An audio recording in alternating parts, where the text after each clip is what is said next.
अस्सलामु अलैकुम व रहमतुल्लाहि व बरकातुहू। वालेकुम अस्सलाम व रहमतुल्लाहि व बरकातुहू। अल्हम्दुलिल्लाहि नहमदुहु व नस्तईनुहु व नस्तगफिरुहु व नु'मिनु बिही व नतवक्कलु अलैहि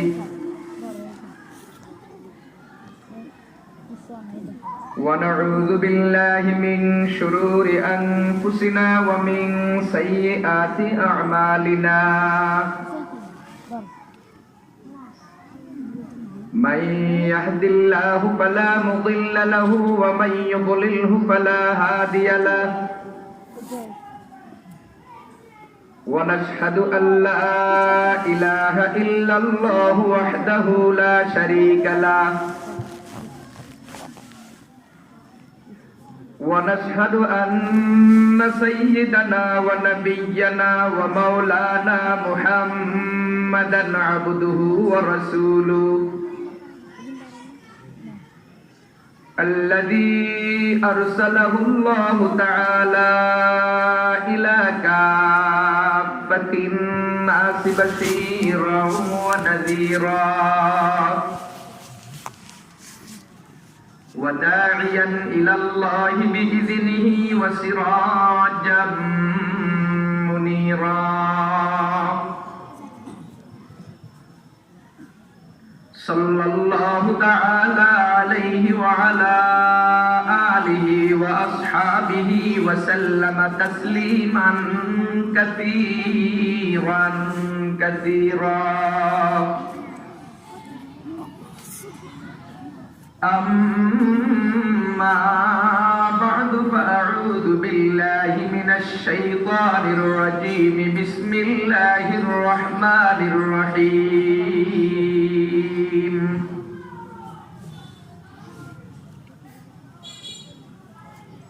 وسارعوا إلى مغفرة من ربكم وجنة عرضها السماوات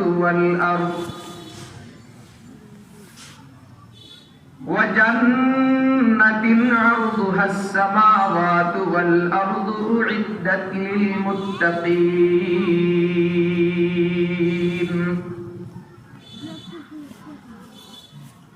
وجاء في الحديث الشريف عن أبي سعيد وأبي هريرة رضي الله تعالى عنهما أن رسول الله صلى الله عليه وسلم قال: ينادي مناد إن لكم أن تصحوا فلا تسقموا أبدا، وإن لكم أن تحيوا فلا تموتوا أبدا، وإن لكم أن تشبوا فلا تهرموا أبدا، وإن لكم أن تنعموا فلا تبأسوا أبدا، أو كما قال عليه الصلاة والسلام. اللهم صل على محمد وعلى آل محمد كما صليت على إبراهيم وعلى آل إبراهيم إنك حميد مجيد. اللهم بارك على محمد وعلى آل محمد كما باركت على إبراهيم وعلى آل إبراهيم إنك حميد مجيد. हयात मुझे नुक्ता सलमान गुशाहें,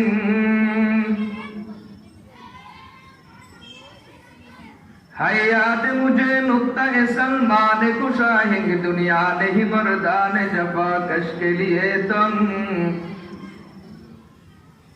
दुनिया नहीं मर्दान जफा कश के लिए तुम चीते का जिगर चाहिए शाही का तजस्सुस चीते का जिगर चाहिए शाही का तजस्सुस जी सकते हैं बेरोशनी दानिश पर हम जी सकते हैं बेरोशनी दानिश पर हम कर बुलबुल ताबूस की तकलीद से तौबा कर बुलबुल ताबूस की तकलीद से तौबा बुलबुल फकत आवाज है ताबूस फकत रंग बुलबुल फकत आवाज है ताबूस फकत रंग।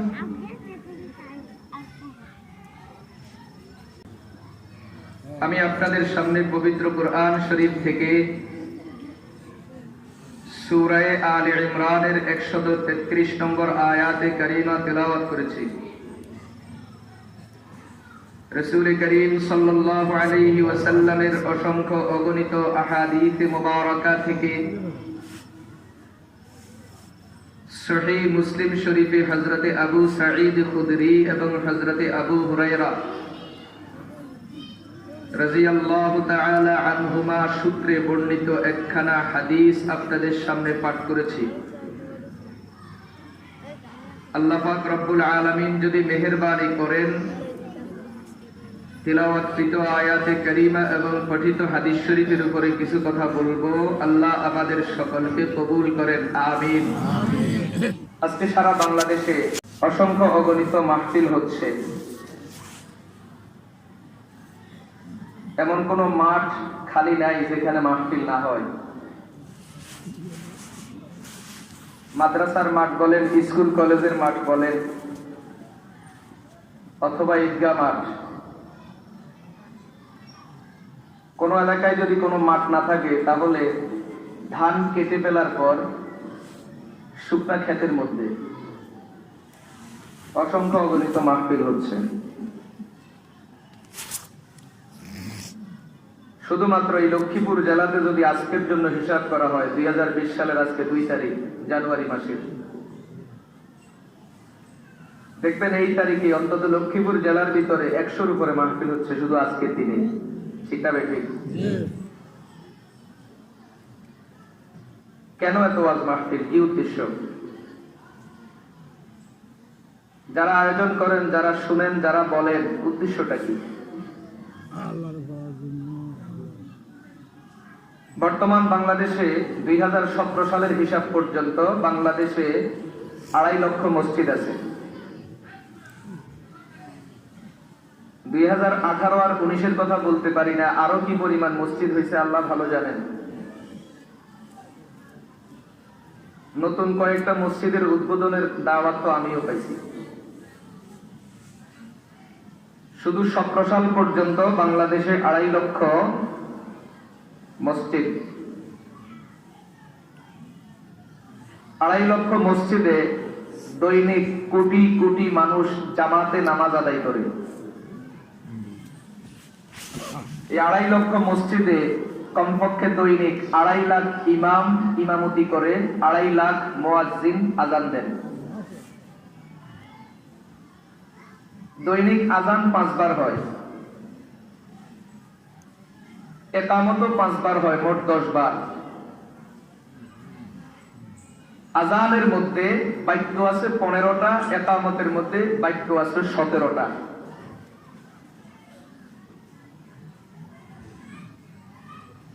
আযানের মধ্যে হাইয়া আলাস সালাহ, হাইয়া আলাল ফালাহ, এবং ইকামতের মধ্যে হাইয়া আলাস সালাহ, হাইয়া আলাল ফালাহ এবং ক্বাদ কামাতিস সালাহ বাদ দিলে শুধুমাত্র আল্লাহ এবং আল্লাহর নবীর নাম উচ্চারিত হয় আযানে 11 বার, ইকামতে 11 বার, মোট 22 বার। খুচরা 2 বাদ রাখেন, তারপরেও তো 20 বার। এক আযান আর এক ইকামতে এক ওয়াক্তে 20 বার আল্লাহ এবং আল্লাহর নবীর নাম উচ্চারিত হয়। তাহলে 5 ওয়াক্তের আযান আর ইকামতে এক মসজিদে কমপক্ষে 100 বার। এক মসজিদে যদি দৈনিক 100 বার আল্লাহ এবং আল্লাহর নবীর নাম উচ্চারিত হয়, তাহলে গোটা বাংলাদেশের 2.5 লক্ষ মসজিদে আল্লাহ এবং আল্লাহর নবীর নাম উচ্চারিত হয় 2.5 কোটি বার। এক মসজিদে যদি দৈনিক 5 বার করে আযান হয় 2.5 লক্ষ মসজিদে, তাহলে দৈনিক আযান হয় 12.5 লক্ষ বার। 2.5 লক্ষ মসজিদে দৈনিক ইকামত হয় 12.5 লক্ষ বার। মোট শুধুমাত্র এই বাংলার জমিনে 25 লক্ষ বার দৈনিক আযান আর ইকামত হয়। এটার নাম বাংলাদেশ। বর্তমান বাংলাদেশে 54,000 মাদ্রাসা আছে। কওমি মাদ্রাসা, আলিয়া মাদ্রাসা মিলাইয়া 54,000 মাদ্রাসা। এই 54,000 মাদ্রাসায় কমপক্ষে 1 কোটি তালেবুল ইলম পড়ালেখা করে। কওমি মাদ্রাসায় আছে 52 লক্ষ, আলিয়া মাদ্রাসায় আছে 47 লক্ষ। 47 আর 52 হিসাব করলে কত? 99 লাখ। 1 কোটির কাছাকাছি। প্রায় 1 কোটি ছাত্র বাংলাদেশে কোরআন হাদিস শিখে প্রতিদিন ফজরের পর থেকে জোহর পর্যন্ত, জোহরের পর থেকে আসর, আসর থেকে মাগরিব, মাগরিব থেকে এশা, এশারের পরে রাত 10টা, এরপরে প্রয়োজন মোতাবেক ঘুমানোর পরে ভোর রাতে আবার 4টায় উঠে তাহাজ্জুদের নামাজ পড়ে আবার শুরু। খাবারের সময়, ঘুমের সময়, গোসলের সময়, পেশাব পায়খানার সময়, এই 4টা সময় বাদ দিয়া বাকি যে সময়টুকু থাকে পুরা সময়ের মধ্যে বাংলাদেশের 1 কোটি তালেবুল ইলম সারা দিন ক্বাল আল্লাহ আর ক্বাল রাসূল করে। সুবহানাল্লাহ। নামাজ আর বড় হবে না। বাংলাদেশে 1 কোটি তালেবুল ইলম খাবার, গোসল, ঘুমানো এবং পেশাব পায়খানা নিতান্ত 4টা প্রয়োজন সারার পরে বাকি যে সময়টুকু থাকে পুরা সময়টুকু, বিশেষ করে কওমি মাদ্রাসার ছাত্ররা দিন রাত 24 ঘন্টা ক্বাল আল্লাহ আর ক্বাল রাসূল জপতে থাকে। ঠিক না ঠিক? পৃথিবীতে এর থেকে শান্তি প্রিয় আর শান্তির পক্ষে আর কোন জামাত হতে পারে না, কেউ দেখাতে পারবে না।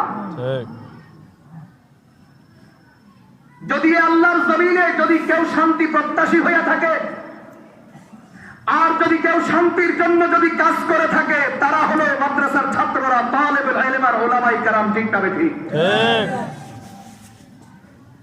কিন্তু দুর্ভাগ্য, মাঝে মাঝে এদের গায়ে কালি লাগানোর জন্য কিছু দুষ্টরা চেষ্টা করে। ঠিক না ঠিক? আল্লাহ পাক দুষ্টদেরকে হেদায়েত দান করুন অথবা ধ্বংস করুন। আমিন বলেন। 54,000 মাদ্রাসায় কমপক্ষে শিক্ষক আছে 6 লাখ। তার মানে 6 লক্ষ আলেম, তারাও ছাত্রদের সাথে সারাদিন ক্বাল আল্লাহ ক্বাল রাসূল জপতে থাকে। ছাত্রদেরকে পড়ায়, ছাত্ররা পড়ে। আপনি কি জানেন বাংলাদেশে আমাদের কওমি মাদ্রাসার লাইনে দাওরায়ে হাদিস মাদ্রাসা আছে 842টা।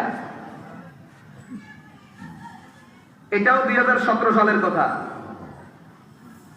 18-19-এ কি পরিমাণ হয়েছে আল্লাহ ভালো জানেন। কওমি মাদ্রাসার মধ্যে দাওরায়ে হাদিস মাদ্রাসা, যেখানে হাদিসের কিতাব পড়ানো হয়, বুখারী শরীফ থেকে নিয়ে শুরু করে একবারে মুয়াত্তা মালিক, মুহাম্মদ তাহাবী পর্যন্ত প্রায় 11-12টা হাদিসের কিতাব পড়ানো হয়। এরকম মাদ্রাসা আছে বাংলাদেশে 842। সারা বছরে এক একটা মাদ্রাসায় কমপক্ষে 50,000 হাদিস পড়ানো হয় এক বছরে। এক মাদ্রাসায় কমপক্ষে কত হাজার? 50,000। 50,000 হাদিস উস্তাদ পড়ান, 50,000 হাদিস ছাত্ররা পড়ে। কথা বুঝে আসছে? কমপক্ষে 25,000 ম্যাক্সিমাম 25,000 ছাত্র বাংলাদেশে প্রতি বছর শুধুমাত্র বুখারী শরীফ মুসলিম শরীফের দরস গ্রহণ করে। সুবহানাল্লাহ। প্রত্যেকেই গড়ে 50,000 করে হাদিস পড়া হয় আর শোনা হয়। কথা বুঝে আসছে? এইভাবে চলছে। আল্লাহ এবং আল্লাহর নবীর নাম এই জমিনে বুলন্দ হচ্ছে, কিয়ামত পর্যন্ত হতে থাকবে, কেউ বন্ধ করতে পারবে না ইনশাআল্লাহ। পারবে না। দিন দিন এই সংখ্যা বেড়েই চলছে, কিয়ামত পর্যন্ত বাড়তে থাকবে। বাংলাদেশে প্রতি বছর হাজী সাহেবের সংখ্যা বাড়তেছে, নামাজের সংখ্যা বাড়তেছে, মসজিদের সংখ্যা বাড়তেছে,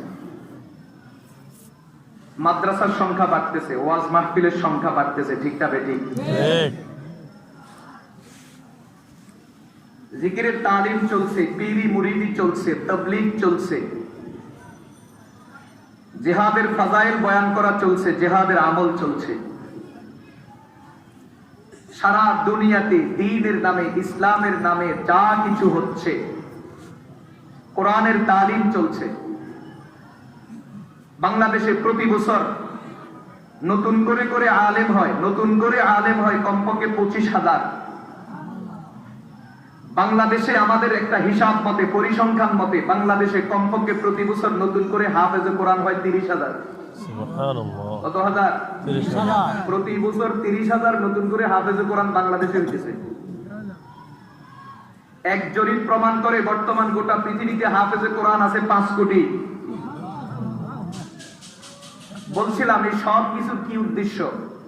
ওয়াজ মাহফিল, মাদ্রাসা মসজিদ, আযান ইকামত, তাবলীগ তাজকিয়া, পীরি মুরিদি, জিকির তিলাওয়াত, নামাজ রোজা, হজ যাকাত, এক কথায় দ্বীনের নামে, ইসলামের নামে যা কিছু হচ্ছে সব কিছুর উদ্দেশ্য কি? পরকালে একটা উদ্দেশ্য, দুনিয়াতেও উদ্দেশ্য। দুনিয়ার উদ্দেশ্য হলো মানুষকে মানুষ বানানো। কি বানানো? এই সমাজে, এই দেশে যদি এগুলি না থাকতো, মানুষ সব অমানুষে পরিণত হইত। মানুষ সব কিসে পরিণত হইত? অমানুষ। বরং অমানুষের থেকেও খারাপ হইয়া যায়। জীব জানোয়ারের মাঝে আর মানুষের মাঝে কোনো তফাৎ থাকতো না। মানুষ, জীব জানোয়ার মানুষকে দেখলে লজ্জা পেত। মানুষ এত নষ্ট হইতো যদি এই জমিনে ওয়াজ মাহফিল, কোরআন হাদিস আর মসজিদ মাদ্রাসা না থাকতো। ঠিক। বাংলাদেশের প্রতিদিন হাজার হাজার মাহফিলে উলামায়ে কেরাম চিৎকার দিচ্ছেন, সতর্ক করছেন। 2.5 লক্ষ মসজিদের মিম্বর থেকে প্রতি জুমায় বয়ান হচ্ছে, হেদায়েতি আলোচনা হচ্ছে। দাওয়াত তাবলীগের ভাইরা মানুষের দরবারে দরবারে, বাড়িতে বাড়িতে গিয়ে বুঝাইতেছে। উলামায়ে কেরাম, তালেবুল ইলম, হাফেজে কোরআনরা নিজ নিজ সামর্থ্য অনুযায়ী আল্লাহর কোরআনের খেদমত আঞ্জাম দিচ্ছে। এই সুরচিৎকারের কারণে, সতর্কতার কারণে এখনো এই দেশে মানুষ পাওয়া যায়। না হয় এই দেশে কোনো মানুষ খুঁজে পাওয়া যেত না, মানুষরূপী সবগুলা হাইওয়ান আর জানোয়ারে পরিণত হয়ে যেত। ঠিক না ঠিক? আপনারা বলেন তো, আল্লাহ পাক রব্বুল আলামিন যত মাখলুক বানাইছে, সবচেয়ে শ্রেষ্ঠ মাখলুকের কি নাম? মানুষ। ফেরেশতা থেকেও দামি।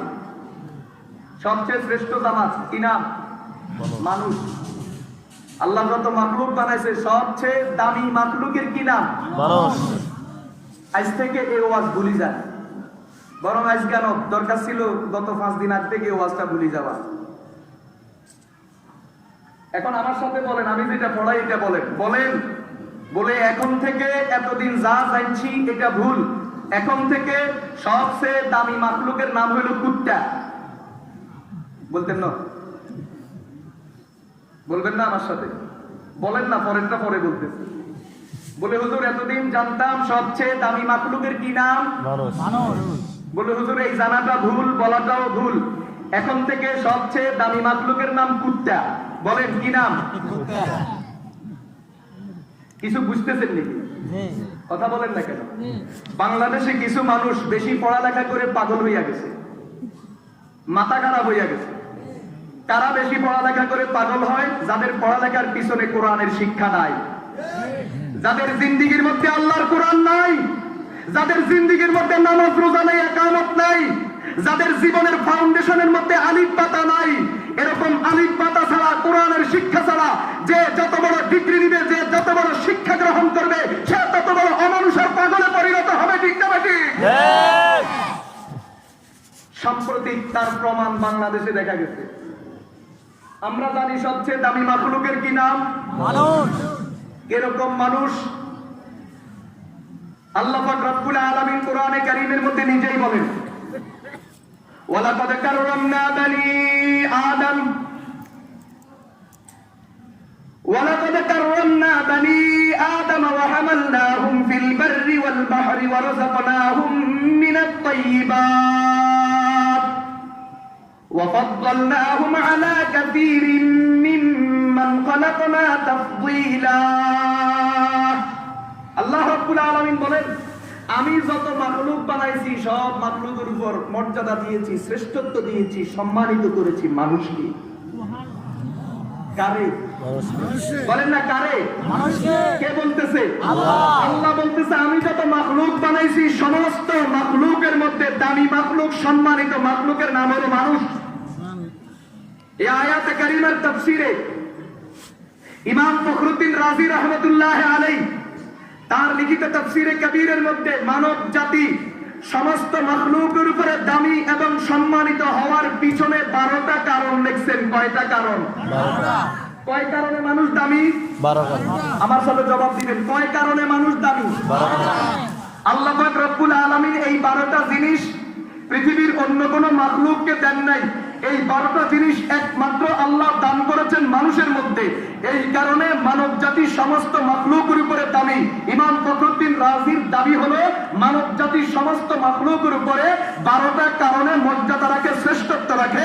এজন্য আল্লাহ রাব্বুল আলামিন নিঃসন্দেহে দায়িত্বহীন কণ্ঠে ঘোষণা দিয়েছেন, ওয়ালাকাদ কাররামনা বানি আদম। নিঃসন্দেহে নিঃসন্দেহে আল্লাহ কসম করে বলেন, কসম করে বলেন, কসম করে বলেন, নিঃসন্দেহে আমি মানব জাতিকে সব কিছুর উপরে শ্রেষ্ঠত্ব দিয়েছি। সুবহানাল্লাহ।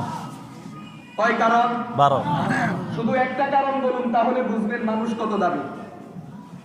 কয়টা কারণ বলবো? 1 নম্বর,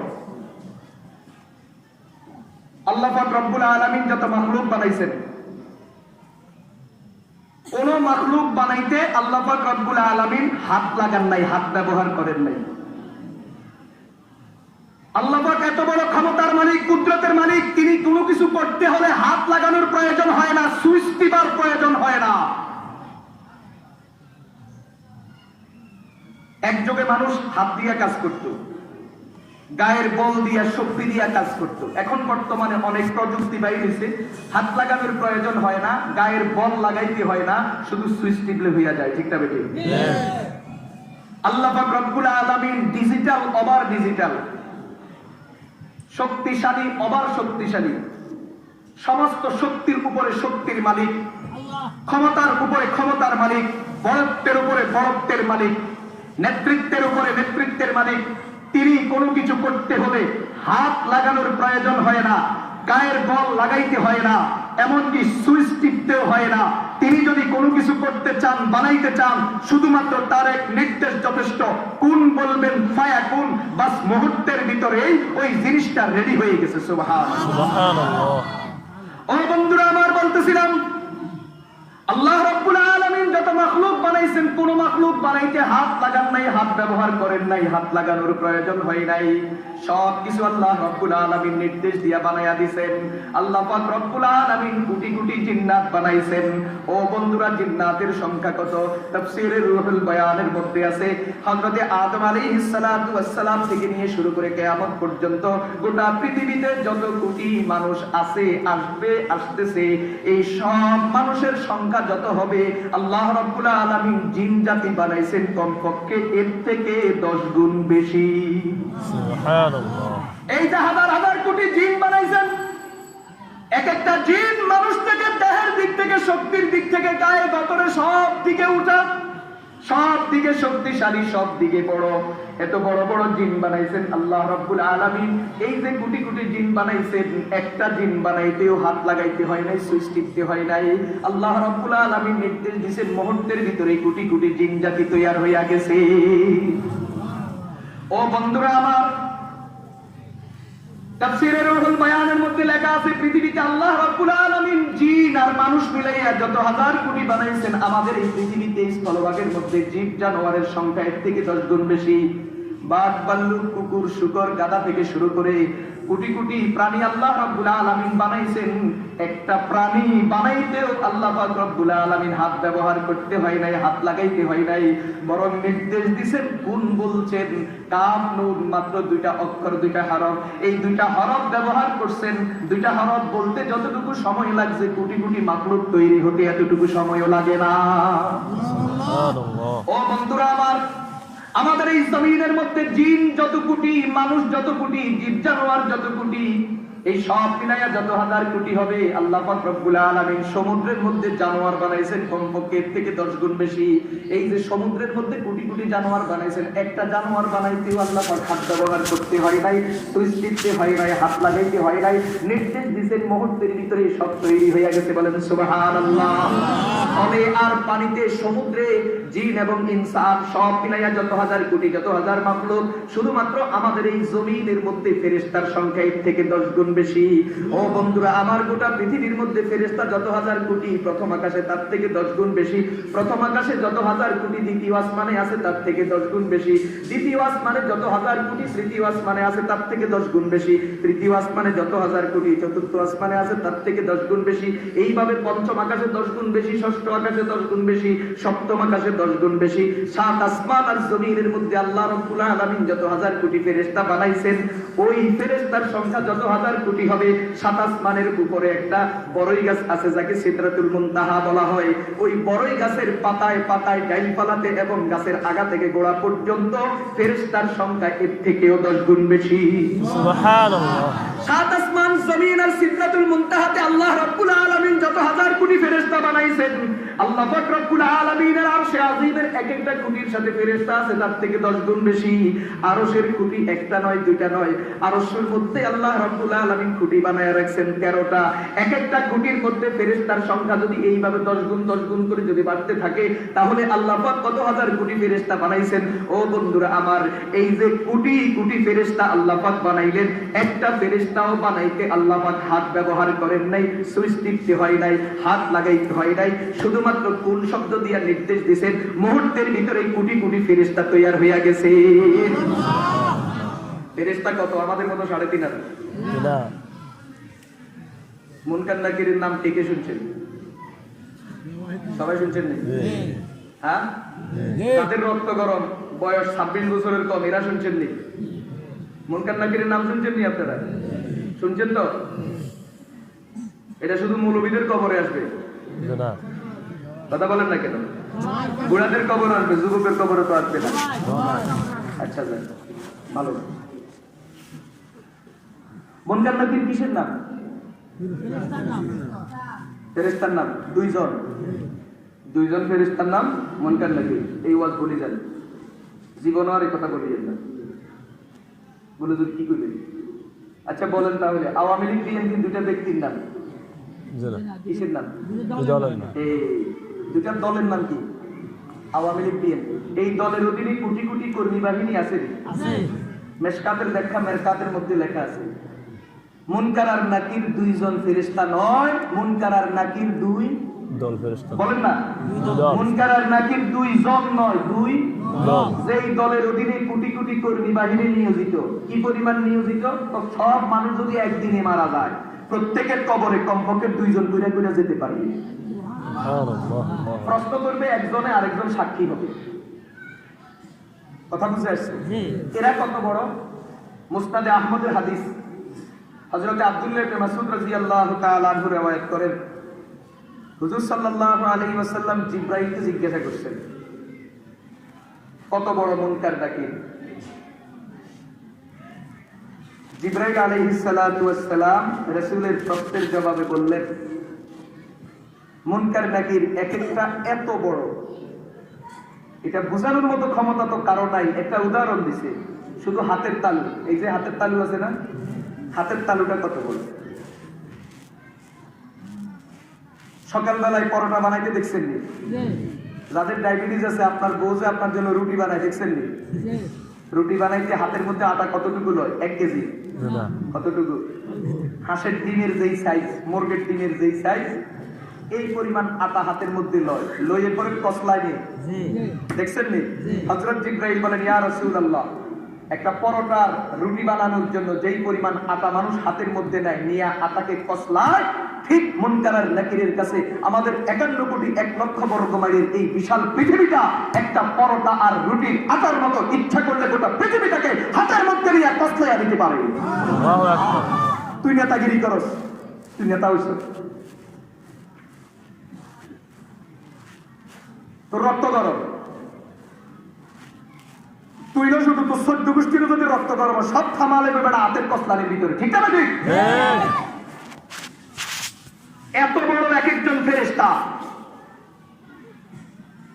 তাফসীর ইবনে কাসীরের মধ্যে রওয়ায়াত আছে, আজরাইলের নাম শুনছেন? আজরাইল কত বড়? এটা কি? প্লেট। এই প্লেটের মধ্যে এখানে লবণ আছে, এখানে আদা আছে।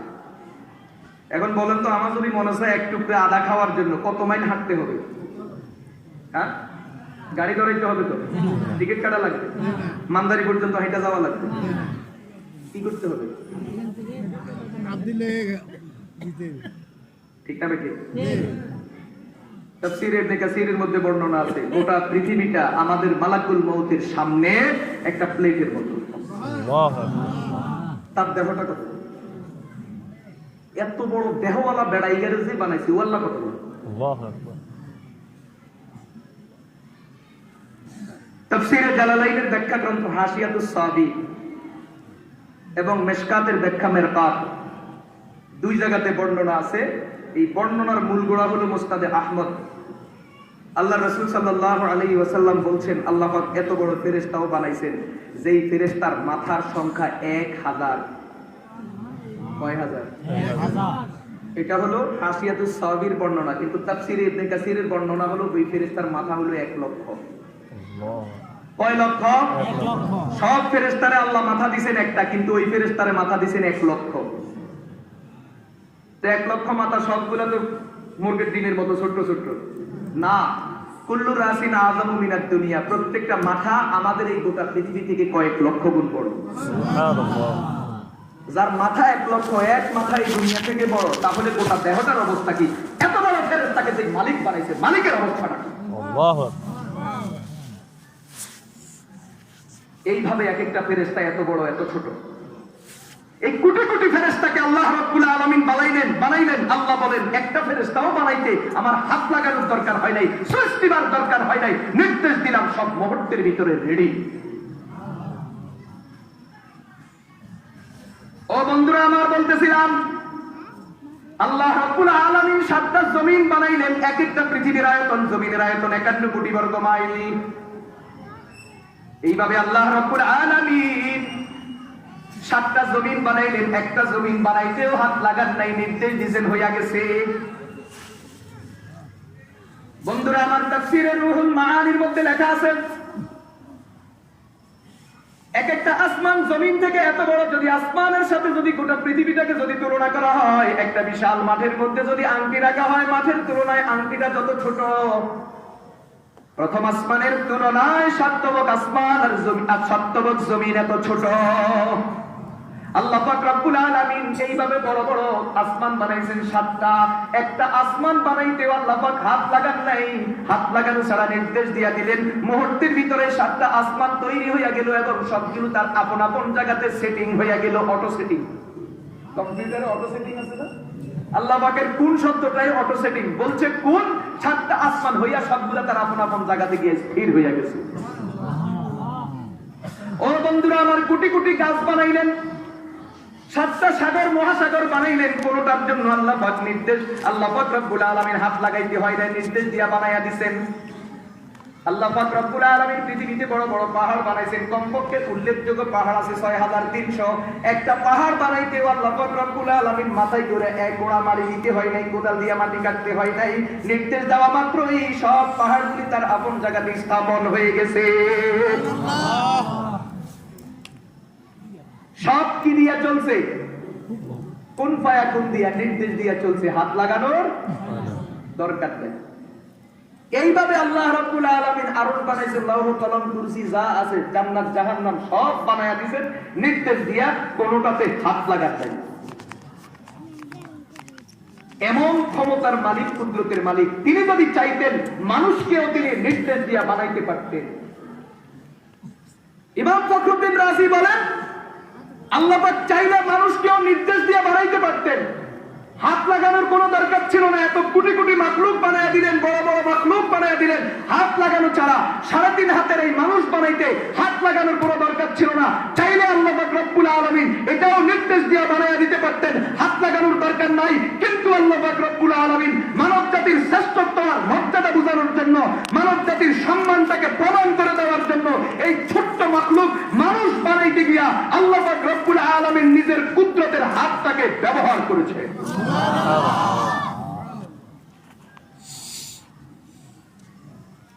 হাদিস শরীফে আছে, ফেরেশতাদের মাধ্যমে জমিন থেকে এক মুষ্টি মাটি নিয়া আল্লাহ পাক রব্বুল আলামিন নিজের মহব্বতের হাতে, ভালোবাসার হাতে টিপে টিপে হাত, পা, নাক, কান, চোখ সবগুলিকে আলাদা আলাদা বানাইয়া এরপরে জান্নাতের মধ্যে বসে ইয়াউমুল জুমআ, জুমার দিন, বাদাল আসর, আসর থেকে মাগরিবের মাঝামাঝি সময়ে আল্লাহ পাক রব্বুল আলামিন ওই অঙ্গগুলাকে একটাকে আরেকটার সাথে জোড়া দিয়া 60 হাত লম্বা একটা দেহ বানাইয়া তার মুখের মধ্যে ফু দিয়া দিলেন, সাথে সাথে জিন্দা আদম দাঁড়ায়া গেছে। সুবহানাল্লাহ।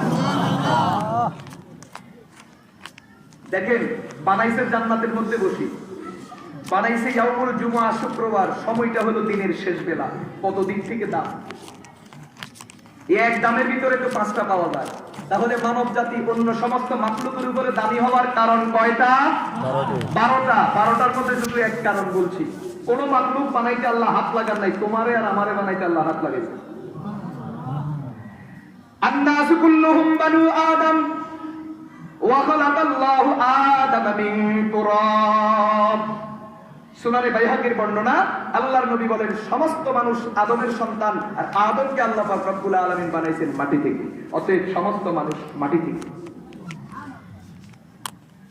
এটা হলো মানব জাতি দামি হওয়ার এক কারণ। তাহলে দামি মাখলুক কে? এতদিন আমরা এই কথাটা জানতাম, কিন্তু এখন থেকে দেখতেছি সবচেয়ে দামি মাখলুক মানুষ না, সবচেয়ে দামি মাখলুকের নাম হলো কুত্তা। এজন্য আমাদের দেশে কিছু মানুষ মানুষের ঘরে জন্মগ্রহণ করার পরেও, মানুষের বাচ্চা হওয়ার পরেও কুত্তার বাচ্চা সাজার জন্য চাইতেছে। ঠিক না বেঠিক? তারা বুঝাইতে চায় আমরা মানুষ হিসাবে জন্মগ্রহণ করাতে স্বাচ্ছন্দ্য বোধ করি না, গর্ববোধ করি না, বরং আল্লাহ যদি আমাদেরকে কুত্তা বানাইতো, কুত্তার ঘরে যদি দুনিয়াতে বানাইতো, আমরা যদি মানুষের বাচ্চা না হইয়া যদি কুকুরের বাচ্চা হতাম, এটা আমাদের জন্য বড় গৌরবের কারণ হতো। এজন্য দিনে দুপুরে প্রকাশ্যে রাজধানীতে মানুষের ঘরে জন্মগ্রহণ করার পরে, উচ্চশিক্ষিত হওয়ার পরেও কেউ কুত্তা সাজায় আর কেউ কুত্তার মালিক সাজে, প্রকাশ্যে মানুষ হইয়া কুকুরের অভিনয় করে বুঝাইতে চায় আল্লাহ তোমার সিদ্ধান্তে আমরা সন্তুষ্ট নই, মানুষ হিসাবে আমরা স্বাচ্ছন্দ্য বোধ করি না, বরং কুত্তা হিসাবে জন্মগ্রহণ করাকে আমরা আনন্দ বোধ আর স্বাচ্ছন্দ্য বোধ করি। ঠিক না বেঠিক? কি বোঝা গেল? কোরআন যদি কারো ভিতরে না থাকে, এটা নিজের দামও বুঝে না। আমি যে কত দামি, আল্লাহ যে আমার মানুষ বানাই কত দামি বানাইছেন, এই বুঝতে পর্যন্ত তার মধ্যে নাই। কুত্তা আর এর মধ্যে কোনো ব্যস্তম আসেনি, বলেন তো? তাহলে মানুষ সত্যিকার অর্থে মানুষ হয় আল্লাহর কোরআনের কারণে, মানুষ সত্যিকার অর্থে মানুষ হয় ইসলামী শিক্ষার কারণে, মানুষ সত্যিকার অর্থে মানুষ হয় আযান ইকামত আর নামাজ রোজার কারণে, আল্লাহর ইবাদতের বন্দেগীর কারণে। যার জিন্দেগিতে কোরআনের আলো নাই, যার জিন্দেগিতে কোরআনের শিক্ষা নাই, নামাজ রোজা নাই, কাল আল্লাহ কাল রাসূল নাই, আল্লাহ আর আল্লাহর নবীর শিক্ষা নাই, এর জীবনটা কুকুরের শুকরের থেকেও নিকৃষ্ট জীবন। ঠিক না বেঠিক? আমরা জাগতিক শিক্ষার বিরোধিতা করি না, জাগতিক শিক্ষার প্রয়োজনীয়তাকে আমরা স্বীকার করি, আমরা টানা নয়। আমাদের দেশে কিছু মানুষ আছে ধর্মীয় শিক্ষাকে গালাগাল করে, আমরাও চাইলে তোমাদের শিক্ষাকে গালাগাল করতে পারি, করব না। আমরা তোমাদের প্রয়োজনীয়তা স্বীকার করি, তবে আমরা এই কথাটা বলি জীবনের ফাউন্ডেশনটা কোরআন দিয়ে শুরু করি। তোমার ধর্মীয় শিক্ষার সাথে কোরআনের শিক্ষা লাগাও। ও বন্ধু, একটা উদাহরণ দিলে বুঝতে সহজ হবে। ছোট বাচ্চা জন্মগ্রহণ করার পরে টিকা দেয়নি, টিকা কিনলে যায়, রোগ বলা যায় নাই। রোগ হয়েছে কেন? যেন না হয়, প্রতিরোধক। এখানে হিরে দিচ্ছে কেন? হিয়াল্লানি টিকা দেয়, দমকা দিচ্ছে, তো কি লাগে? রোগ যেন না হয়, প্রতিরোধক, প্রতিষেধক।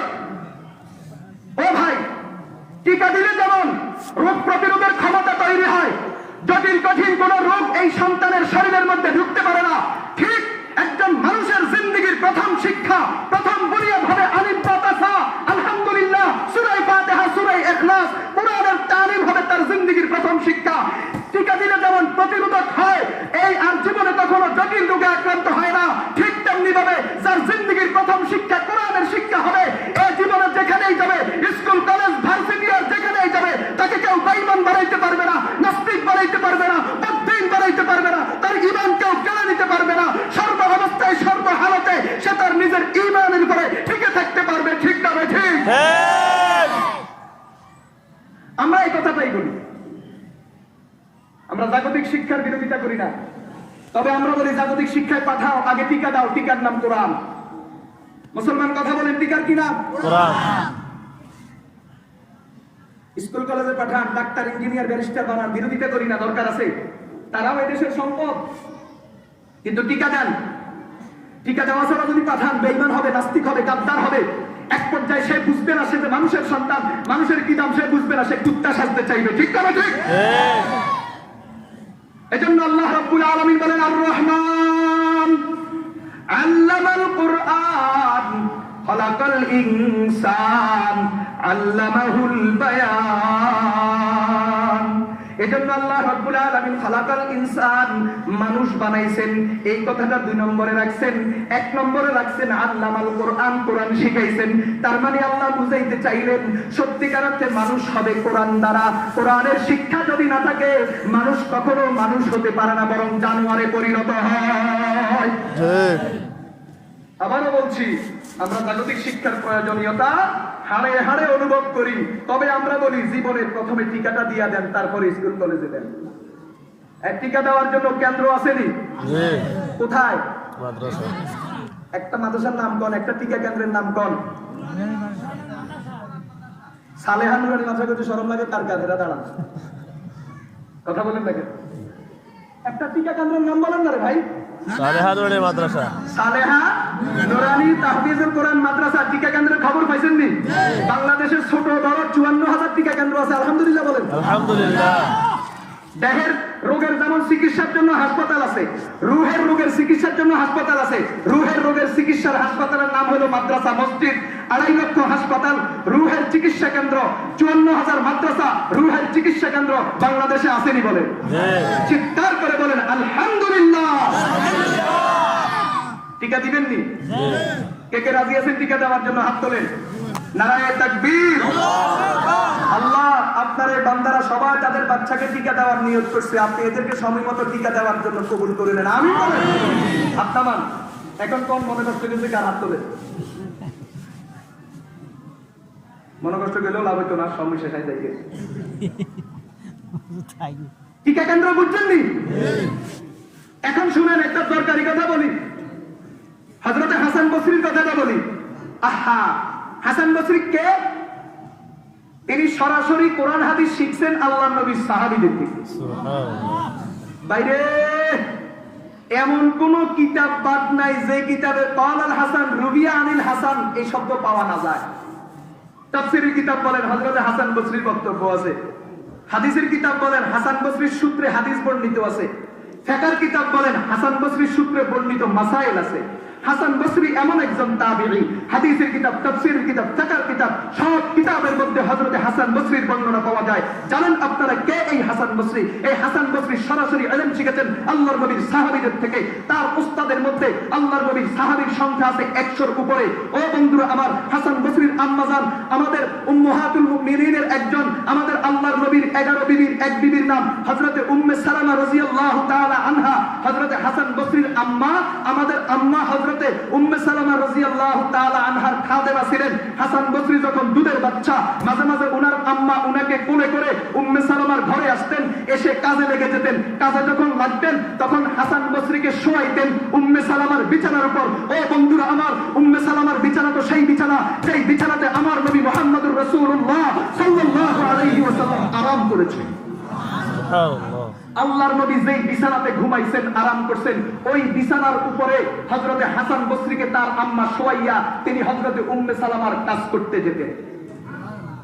দেখবেন ছোট বাচ্চার ক্ষুধা লাগেনি, ক্ষুধা লাগলে কাঁদেনি, দুধের জ্বালায় কাঁদে। তো মা তো কাজে গেছে, বাচ্চা তো কাঁদতেছে, দুধ খাওয়াবে কে? মহিলা তো আছেন দ্বিতীয় মহিলা হযরতে উম্মে সালামা। উম্মে সালামার বুকে তো দুধ নাই, উম্মে সালামার বুকে তো দুধ নাই। উম্মে সালামা রাদিয়াল্লাহু তাআলা আনহা আমার নবীর সাথে 7 বছর সংসার করছেন, 7 বছর সংসার করছেন, কোনো বাচ্চা হয় নাই। তার আগে তার বাচ্চা হয়েছে, ওনার বুকে দুধ নাই। দেখবেন আমাদের দেশে কিছু মহিলা আছে, যখন কারো বাচ্চা কাঁদে সহ্য করতে পারে না, নিজের বুকে দুধ না থাকলেও বাচ্চারে কোলে লয়ে নিজের দুধটা মুখের মধ্যে দিয়ে দেয়। ঠিক তবে ঠিক। হযরতে হাসান বসরি রাহমাতুল্লাহি আলাইহি এমন একজন ভাগ্যবান তাবেঈ, যখন তিনি ক্ষুধার জ্বালায় দুধের জন্য যখন কাঁদতেন, উম্মাহাতুল মুমিনিন 11 জনের একজন হযরতে উম্মে সালামা রাদিয়াল্লাহু তাআলা আনহা তিনি হাসান বসরিকে কোলে নিয়ে নিজের দুধ মুখের ভিতরে দিয়া দুধ চোষাইতেন। মিশকাতের ব্যাখ্যা মেরকাতের মধ্যে মোল্লা আলী কারি রাহমাতুল্লাহি আলাইহি লেখেন, হাসান বসরি যে জগৎ বিখ্যাত তাবেঈ হইয়া গেছেন, মুফাসসিরে কোরআন হইয়া গেছেন, মুহাদ্দিস হইয়া গেছেন, ফকিহ হইয়া গেছেন, এর একমাত্র কারণ উম্মে সালামা রাদিয়াল্লাহু তাআলা আনহা দুধ চুষছেন। এটার বরকতে আল্লাহ পাক তাকে এত বড় আলেম বানায়া দিয়েছেন। সুবহানাল্লাহ। নবীর বহু সাহাবী নবীর থুতু খাইয়া বড় আলেম হয়েছে। তা আপনারাও সবাই সিটাং যাইয়েন, গন্ডা বাবার পায়খানা খেতে। আমাদের দেশে কিছু মানুষ আছে পীরের কথা শুনলে মাথা খারাপ হয়ে যায়। এর ভাই ডাক্তারের নামে ডাকাইতেও তো আছে, আবার ডাক্তারের নামে ডাক্তারও তো আছে। তো এই কথাটা বুঝেন না কেন? পীরের নামে হক্কানি পীর আছে, যাদের দ্বারা মানুষের আত্মার চিকিৎসা হয়, আত্মা উন্নত হয়, ঈমান আমল মজবুত হয়। আর বহু কি আছে, পীর আছে, পীরের নামে ডাকাতি করে, মানুষের আছে ঈমানকে বরবাদ করে। ঠিক না ঠিক? বলতেছিলাম হযরতে হাসান বসরি রাহমাতুল্লাহি আলাইহি তিনি বলেন, লাউলাল উলামা, ভালো করে শুনবেন, লাউলাল উলামা লাসারান নাসু মিথলাল বাহাইম। হযরত হাসান বসরি বলেন, এই দেশে যদি আলেম ওলামা না থাকে, এই দেশে যদি কোরআন সুন্নাহর তালিম না থাকে, মানুষ জীব জানোয়ারে পরিণত হবে। মানুষকে মানুষ বানায় আলেমরা, মানুষকে মনুষ্যত্ব শিখায়, মানবতা শিখায় আল্লাহর কোরআন নবীর সুন্নাহ। ঠিক তবে ঠিক। এজন্য কোরআন সুন্নাহর দরকার আছে কিনা বলেন? ওয়াজ মাহফিল দরকার আসেনি? মসজিদ মাদ্রাসা দরকার আসেনি? আযান ইকামত দরকার আসেনি? আপনারা বন্ধ হবে, চিৎকার করে বলেন মুসলমান।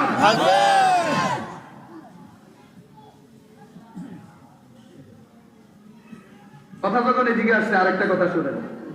বাদশাহ আলমগীরের নাম শুনছেন? শুনছেন?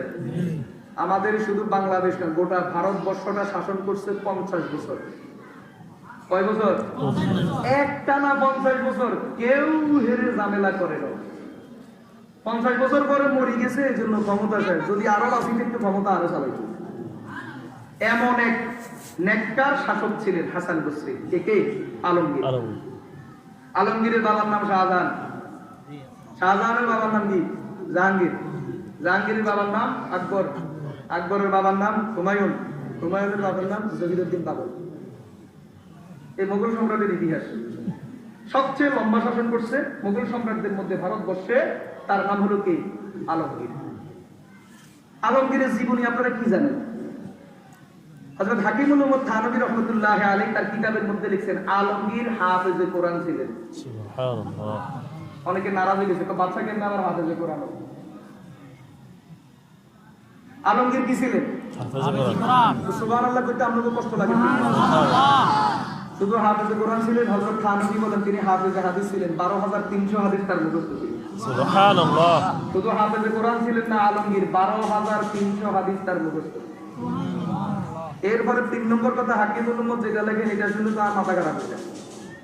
এই যে 50 বছর যে ভারতবর্ষের ক্ষমতা চালাইছেন, এক মাসেও তিনি বেতন নেন নাই। এক পয়সাও রাষ্ট্রীয় কোষাগার থেকে বেতন নেন নাই। কেমনে চালাইছেন সংসার? দুর্নীতি করছে। যেহেতু তিনি হাফেজে কোরআন ছিলেন, ওই যুগে ছাপাখানা আর প্রেস ছিল না। নিজের হাতে নিজে কোরআন শরীফ কপি বানাইয়া লিখে বাজারে বিক্রি করতেন। ওইটা দিয়া যা পেতেন সেটা দিয়া তার সংসার চালাইতেন। ভারতবর্ষের এমন নেককার শাসকের নাম সম্রাট আলমগীর। যার জিন্দেগিতে কখনো তাহাজ্জুদের নামাজ কাজা হয় নাই। আরে তার তাহাজ্জুদের নামাজ কাজা হবে কোত্থেকে? সম্রাট আলমগীরের খাদেম যে ছিল মোহাম্মদ কুলি তার নাম, এই মোহাম্মদ কুলির জিন্দেগিতে, খাদেমের জিন্দেগিতে কখনো তাহাজ্জুদের নামাজ কাজা হয় নাই। এরে ভাই, আলমগীরের কথা কি আর কইতাম, আলমগীরের খাদেমের কথা কইলে তো মাথা নষ্ট হয়ে যায়। আলমগীরের খাদেম এই মোহাম্মদ কুলি প্রতি ভোর রাত্রে নিজে উঠে নিজে তাহাজ্জুদ পড়ে, আলমগীরের জন্য তাহাজ্জুদের পানির ব্যবস্থা করে। একদিন মোহাম্মদ কুলি আলমগীরের জন্য অজুর পানির ব্যবস্থা না করিয়া গোসলের পানির ব্যবস্থা করছে। কিসের ব্যবস্থা করছে? কথাটা শুনতে মজা লাগবে না, তবে শুনেন আমরা কোথায় আছি আর দুনিয়া কিভাবে চলছে, কোথায় চলে, মানুষ কাকে বলে। মোহাম্মদ কুলি প্রতি রাত্রে আলমগীরের জন্য অজুর পানি আনে। আজকে নিয়ে আসছে কিসের পানি? বাচ্চা আলমগীর ঠিক গোসলেই করছে, অজু করে নাই। রাত্রে আনছে গোসলের পানি, করছে গোসল করে তাহাজ্জুদ করছে। রাজদরবারের খাদেমরা ধরি বইছে, তো এরিও কুলি তোমার মধ্যে আর বাচ্চার মধ্যে কি কি ইশারা ইঙ্গিত চলে বুঝি টুঝি না। তুমি প্রতিদিন আনো অজুর পানি, আজকে আনছো গোসলের পানি, আর বাচ্চাও দেখলাম ঠিক গোসলই করছে, ব্যাপারটা কি? মোহাম্মদ কুলি জবাব দিল, তো ভাই প্রতি রাত্রে আলমগীর আমাকে ডাক দিতে মোহাম্মদ কুলি শব্দ বলে ডাক দেয়, এই জন্য আমি অজুর পানি আনি, কিন্তু আজকে রাত্রে আমারে ডাক দিতে মোহাম্মদ কুলি বলে নাই, শুধু বলছে কুলি। আমি বুঝছি আজকে গোসলের পানির দরকার। সুবহানাল্লাহ, না বুঝি গেছেন, বুঝেন না? মোহাম্মদ কান্না, তার মানে বাচ্চার আজকে গোসল ফরজ হয়েছে, নাপাক মুখে নাপাক জবানে মুহাম্মদ আরবি সাল্লাল্লাহু আলাইহি ওয়াসাল্লামের এই পবিত্র নাম উচ্চারণ করতে আলমগীরের শরম লাগে। এটা পৃথিবীর কেউ বুঝে নাই, এটা বুঝছে তার খাদেম মোহাম্মদ কুলি। তখন আজকে কুলি বলে ডাক দিছে, বোঝা গেছে আলমগীরের গোসল ফরজ হয়েছে, এজন্য আজকে গোসলের পানি নিয়ে আসছে। সুবহানাল্লাহ।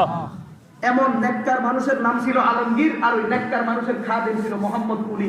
পিসাবেরও কখনো নামাজ কাজা নাই, মুরিদেরও কখনো নামাজ কাজা নাই। এরকম মানুষের হাতে যদি শাসন ব্যবস্থা চলে যায়, তাহলে দুনিয়াটা নগদে জান্নাতে পরিণত হয়। ঠিক তবে ঠিক। কিন্তু দুর্ভাগ্য, এই কথাটা আমরা ওয়াজের মাঠে যতক্ষণ বসে থাকি এতক্ষণ বুঝি, বাড়ি গেলে আর কেউ বুঝি না। এমনকি যারা ওয়াজ করি এরাও বুঝি। আল্লাহ সবারে বুঝার তৌফিক দান করুন, আমিন বলেন। কি করবেন? সব কপালের দোষ, কপালের দোষ।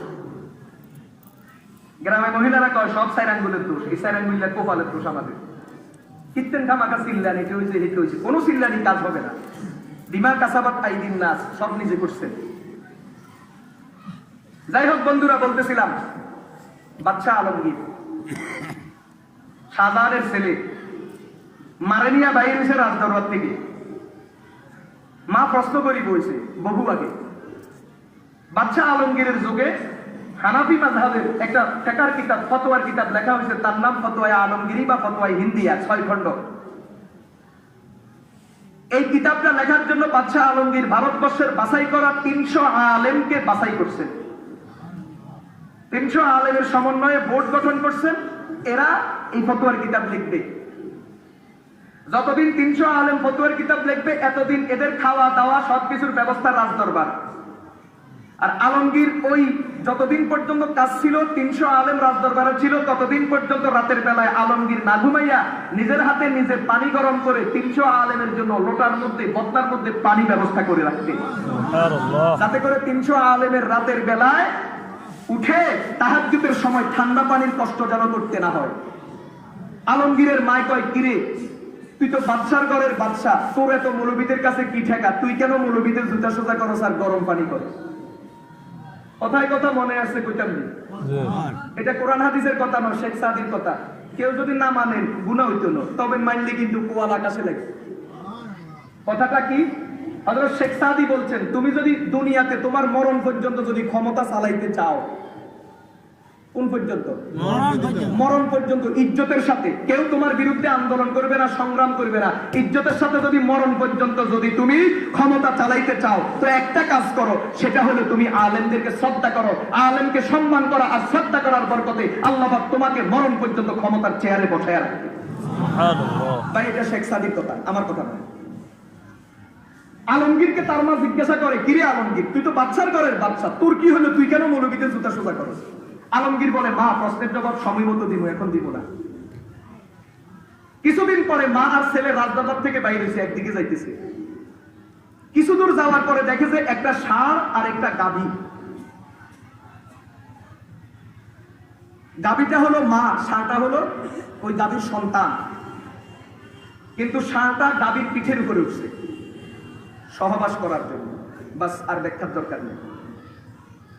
আলমগীর দাঁড়ায় গেছে, দাঁড়ায় মা শর্মের কথা, মার ছেলে এমন কথা বলা মানায় না।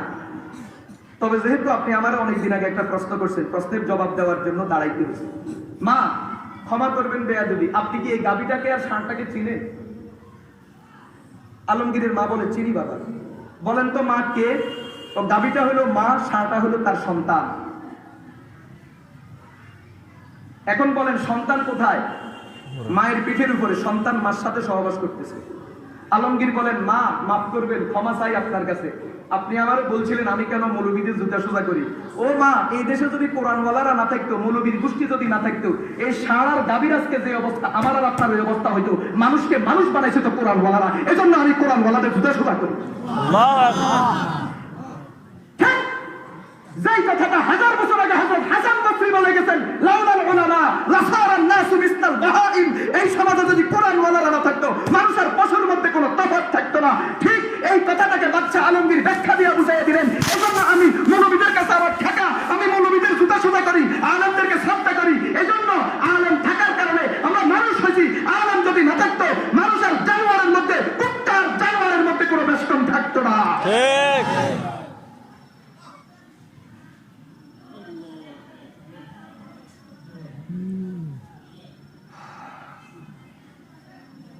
বলেন তো, সচেতন মহল যারা আছেন তারা জানেন, আমাদের এই বাংলাদেশ, পৃথিবীর অন্য দেশের কথা বলবো না, আমাদের এই বাংলাদেশে এমন ঘটনা আসেনি, এমন কিছু পশু আসেনি, এমন কিছু কুত্তে আসেনি যারা মা বোন খালা চুপু পর্যন্ত বাঁচে না, যেটা সেটা পায় দড়ি বই আসেনি। কথা বলেন না কেন? বেশি মনে করেন যে দেশে 2.5 লক্ষ মসজিদ, 54,000 মাদ্রাসা, 1 কোটি মাদ্রাসার ছাত্র, 6 লক্ষ শিক্ষক, 5 লক্ষ ইমাম, 5 লক্ষ মুয়াজ্জিন, 842টা দাওরা হাদিস মাদ্রাসা, যেই দেশে এতগুলো হাফেজ কোরআন, যেই দেশে এতগুলো আলেম দ্বীন, যেই দেশে এতগুলো ওয়াজ মাহফিল, যেই দেশে 2.5 লক্ষ জুমার মিম্বরের মসজিদ থেকে প্রতি সপ্তাহে সুর চিৎকার হচ্ছে, এত কিছুর পরেও মানুষ আস্তে আস্তে জানোয়ারের পশুতে পরিণত হচ্ছে। যদি ওয়াজ মাহফিল না থাকতো, মসজিদ মাদ্রাসা না থাকতো, আলেম না থাকতো, টুপিওয়ালা দাড়িওয়ালা না থাকতো, নামাজি মানুষ না থাকতো, মানুষের কুত্তায় কোনো বেষ্টন থাকতো না। ঠিক না বেঠে? মানুষকে মানুষ বানাইছে মৌলবীরা।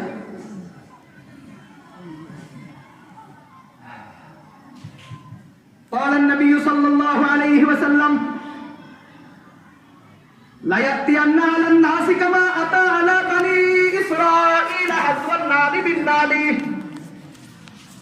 وإن منهم من أتى أمه علانية لكان في أمتي من يصنع ذلك। আল্লাহর নবী বলেন, আমার উম্মতের মধ্যে এমন একটা ধ্বংসের সময় আসবে, এমন একটা গজবের সময় আসবে, এমন একটা পতনের সময় আসবে, এমন একটা অধপতনের সময় আসবে। কখন আসবে? সহিহ ইবনে খুজাইমার আরেক হাদিসের মধ্যে আছে, যখন আমার উম্মত কোরআন ছেড়ে দিবে, যারা কোরআন ছাড়বে তাদের মাঝে ধ্বংসের একটা সময় আসবে, ধ্বংসের একটা জামানা আসবে। যেমন বনী ইসরাঈলের উপরে আসছিল, তারা ইহুদি খ্রিস্টানের অন্ধ অনুসরণ শুরু করবে, আল্লাহর নাফরমানদের, আল্লাহর দুশমনদের, বেঈমান ইহুদি খ্রিস্টানের অন্ধ অনুসরণ শুরু করবে। করতে করতে করতে করতে আমার উম্মত পৌঁছতে পৌঁছতে এই পরিমাণ পৌঁছবে, ওই কোন ইহুদির বাচ্চা আর কোন খ্রিস্টানের বাচ্চা যদি তার মায়ের সাথে প্রকাশ্য জিনা করে, তাহলে আমার উম্মতের মধ্যে এমন অমানুষ তৈরি হবে, যেই অমানুষ তার মা আর বোনের সাথে জিনা করাকে ফ্যাশন মনে করবে। নাউযুবিল্লাহ। মনুষ্যত্ব থাকবে না যদি দেশে কোরআন না থাকে। এটা নবীর কথা, নবীর হাদিস। দেশে মনুষ্যত্ব থাকবে না যদি আল্লাহর কোরআন যদি মানুষ ছেড়ে দেয়। বনী ইসরাঈলের যে দুর্গতি হয়েছে, ইহুদি খ্রিস্টানের উপর যেমন খোদার গজব নাজিল হয়েছে, ঠিক তেমনি ভাবে আমার উম্মতের উপরও এমন ধ্বংসের সময় আসবে, গজব নাজিল হবে যদি আমার উম্মত যদি কোরআন সুন্নাহকে ছেড়ে দেয়। আপনারা কি আমার কথা বুঝতেছেন? মনে কষ্ট হইতেছেন? যে না, বাঁচানোর জন্য বলতেছি। অনেকে প্রশ্ন করে, এত মসজিদ, এত মাদ্রাসা, এত ওয়াজ মাহফিল কি দরকার, এখন বুঝতেছেন নি? বাইরে এত চিৎকার করিও বাঁচাইতে পারতেছি না, এত সুর চিৎকার, এত কিছুর পরেও মানুষকে মানুষ হিসাবে ধরে রাখা যাচ্ছে না। বন্ধ করে দেন না ওয়াজ মাহফিল, দেখবেন আপনার ঘরেই কুত্তা তৈরি হইব। আপনার সন্তান ডাকাতি করবে, আপনার সন্তানই আকাম কুকাম করবে, লজ্জায় মান সম্মান বাঁচাইতে পারবেন না। ঠিক না ঠিক? তো উদ্দেশ্য হলো দুনিয়াবি উদ্দেশ্য, মানুষকে মানুষ ধরে রাখা, মনুষ্যত্ব ঠিক রাখা, এই সব কিছুর উদ্দেশ্য এটা। আর চূড়ান্ত একটা টার্গেট আছে। চূড়ান্ত টার্গেট হলো আমরা জাহান্নাম থেকে বাঁচতে চাই, জান্নাতে যেতে চাই। ওয়া আখিরু দাওয়ানা আলহামদুলিল্লাহ। মাশাআল্লাহ।